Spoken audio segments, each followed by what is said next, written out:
The Americans, Chapter 20, Politics of the Roaring Twenties, Section 1, Americans Struggle with Post-War Issues. During the 1920s and 1930s, Irving Fajans, a department store sales clerk in New York City, tried to persuade fellow workers to join the department store employees union. He described some of the techniques union organizers used. A personal voice, Irving Fajans. If you were caught distributing union literature around the job, you were instantly fired.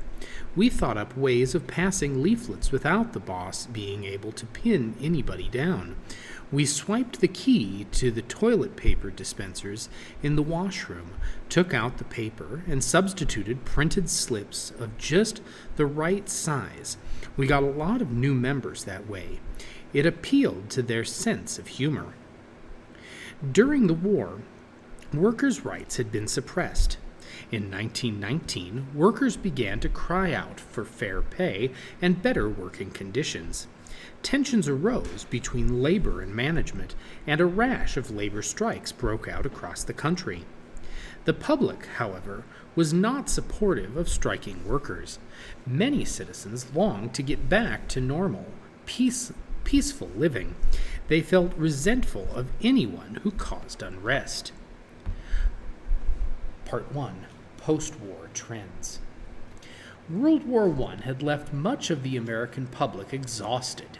The debate over the League of Nations had deeply divided America. Further, the Progressive Era had caused numerous wrenching changes in American life. The economy, too, was in a difficult state of adjustment. Returning soldiers faced unemployment or took their old jobs away from women and minorities. Also, the cost of living had doubled. Farmers and factory workers suffered as wartime orders diminished. Many Americans responded to the stressful conditions by becoming fearful of outsiders. A wave of nativism, or prejudice against foreign-born people, swept the nation.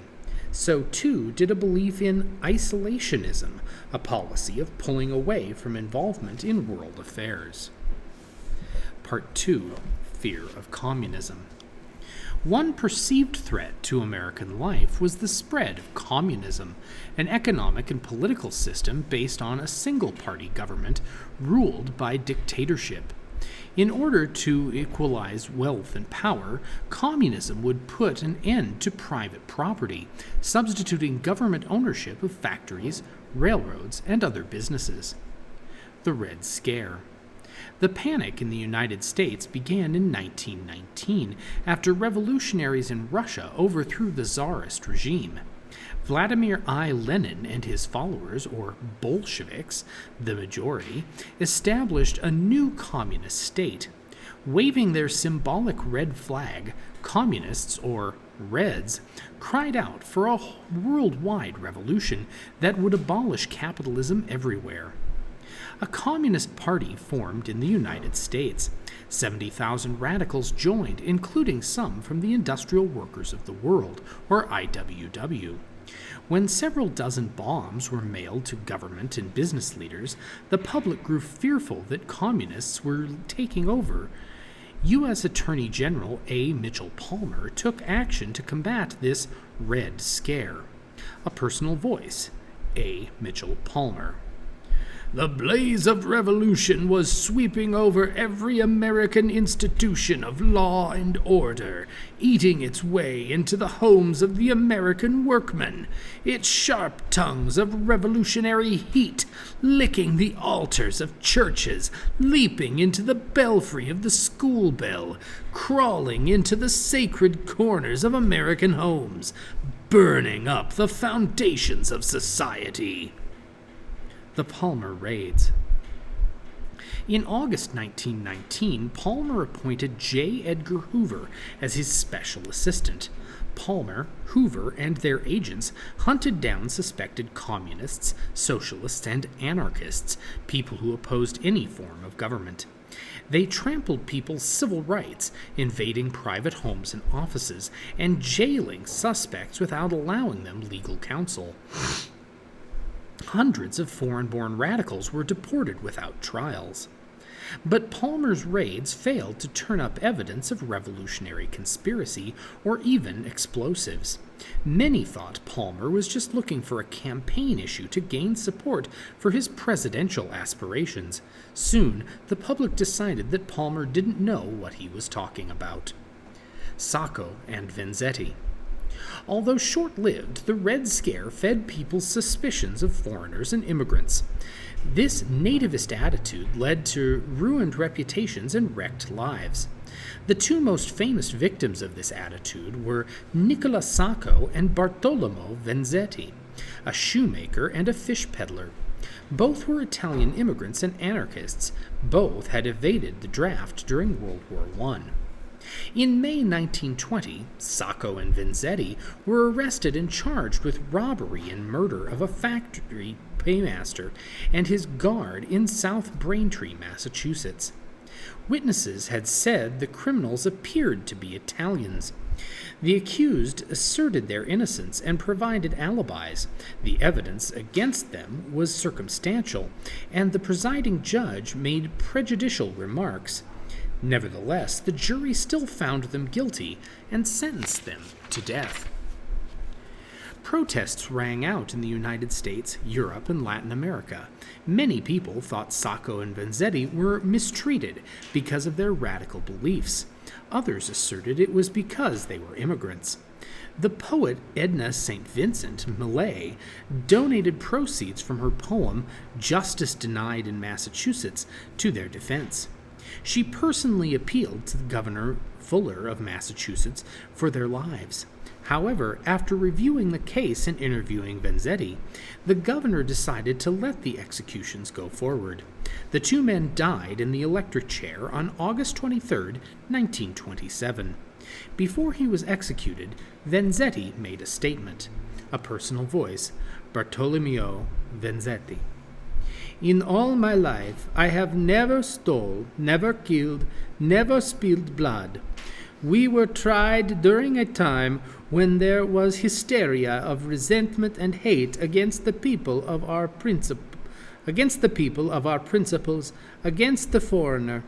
I am suffering because I am a radical, and indeed I am a radical. I have suffered because I am an Italian, and indeed I am an Italian. If you could execute me 2 times, and if I could be reborn 2 other times, I would live again to do what I have done already. In 1961, new ballistic tests showed that the pistol found on Sacco was, in fact, the one used to murder the guard. However, there was no proof that Sacco had actually pulled the trigger. Part 3. Limiting immigration. During the wave of nativist sentiment, Keep America for Americans became the prevailing attitude. Anti-immigrant attitudes had been growing in the United States ever since the 1880s, when new immigrants began arriving from Southern and Eastern Europe. Many of these immigrants were willing to work for low wages in industries such as coal mining, steel production, and textiles. But after World War I, the need for unskilled labor in the United States decreased. Nativists believed that because the United States now had fewer unskilled jobs available, fewer immigrants should be let into the country. Nativist feelings were fueled by the fact that some of the people involved in post-war labor disputes were immigrant anarchists and socialists, who many Americans believed were actually communists. Racist ideas like those expressed by Madison Grant, an anthropologist at the American Museum of Natural History in New York City, fed people's attitudes. A personal voice, Madison Grant. The result of unlimited immigration is showing plainly in the rapid decline in the birth rate of Native Americans, who will not bring children into the world to compete in the labor market with the Slovak, the Italian, the Syrian, and the Jew. The Native American is too proud to mix socially with them. the Klan rises again.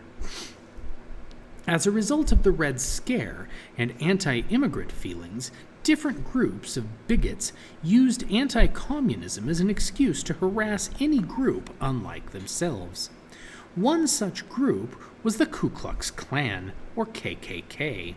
The KKK was devoted to 100% Americanism.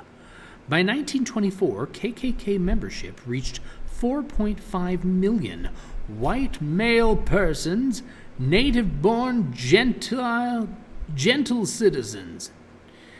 The Klan also believed in keeping blacks in their place, destroying saloons, opposing unions, and driving Roman Catholics, Jews, and foreign-born people out of the country.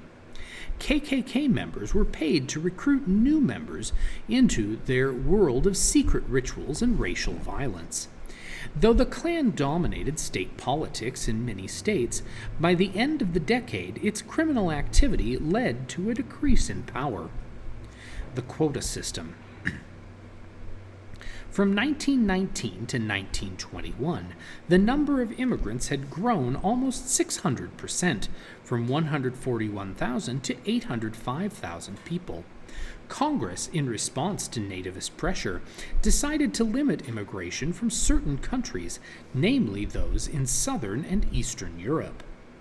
The Emergency Quota Act of 1921 set up a quota system. This system established the maximum number of people who could enter the United States from each foreign country. The goal of the quota system was to cut sharply European immigration to the United States. As the charts on page 622 show, the system achieved that goal. As amended in 1924, the law limited immigration from each European nation to 2% of the number of its nationals living in the United States in 1890. This provision discriminated against people from Eastern and Southern Europe, mostly Roman Catholics and Jews, who had not started coming to the United States in large numbers until after 1890. Later, the base year was shifted to 1920. In 1927, the law reduced the total number of persons to be admitted in any one year to 150,000. In addition, the law prohibited Japanese immigration, causing much ill will between the two nations. Japan, which had faithfully kept the gentleman's agreement to limit immigration to the United States, negotiated by Theodore Roosevelt in 1907, expressed anger over the insult. The national origins quota system did not apply to immigrants from the Western Hemisphere, however.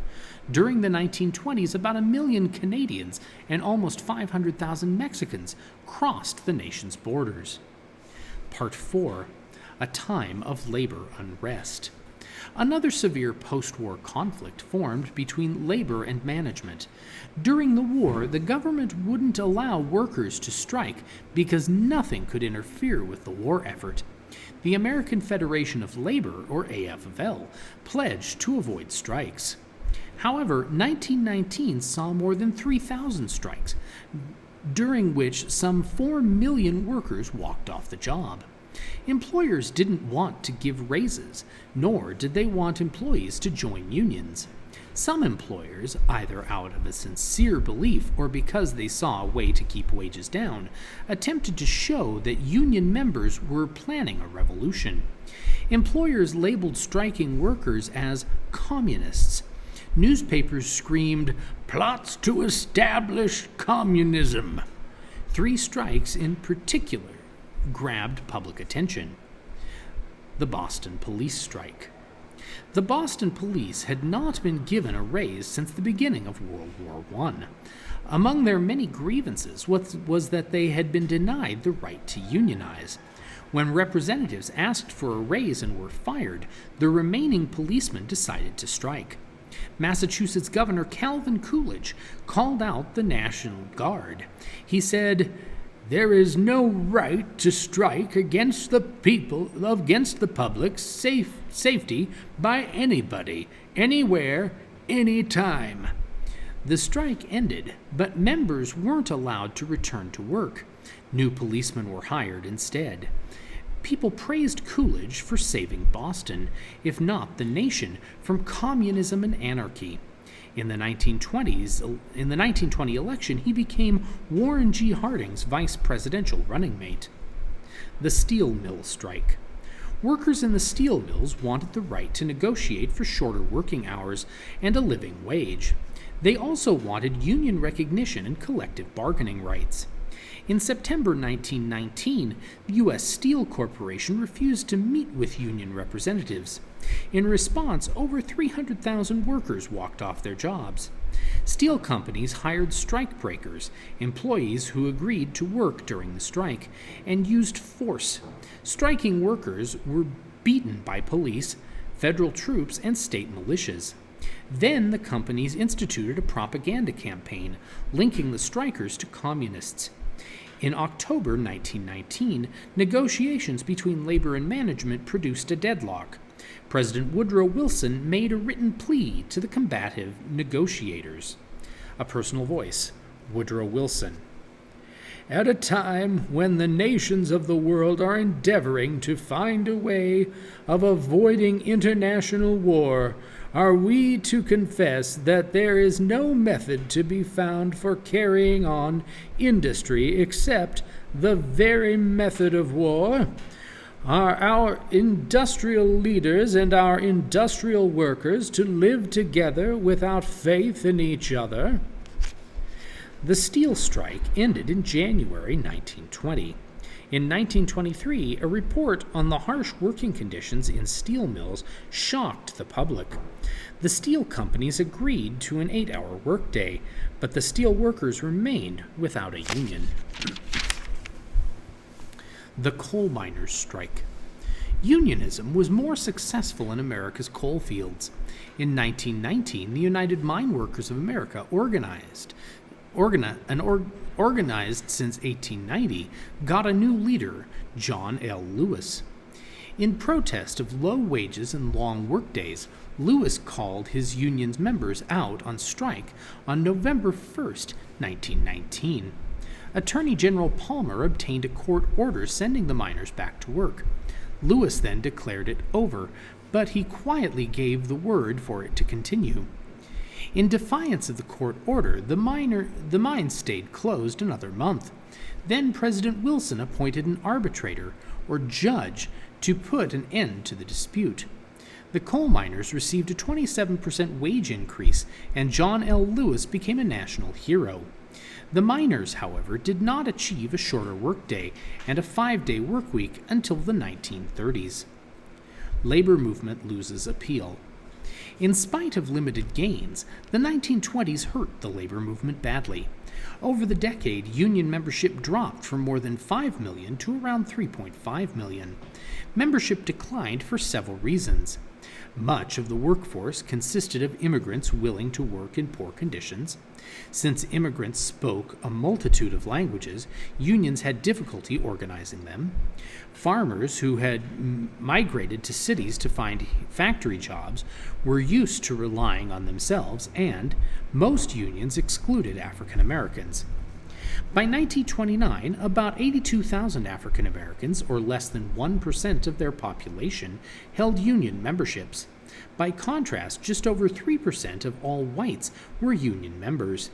However, African Americans joined some unions, like the mine workers, longshoremen's, and railroad porters' unions. In 1925, A. Philip Randolph founded the Brotherhood of Sleeping Car Porters to help African Americans gain a fair wage. While America's attitude towards unions was changing, so too was its faith in the presidency.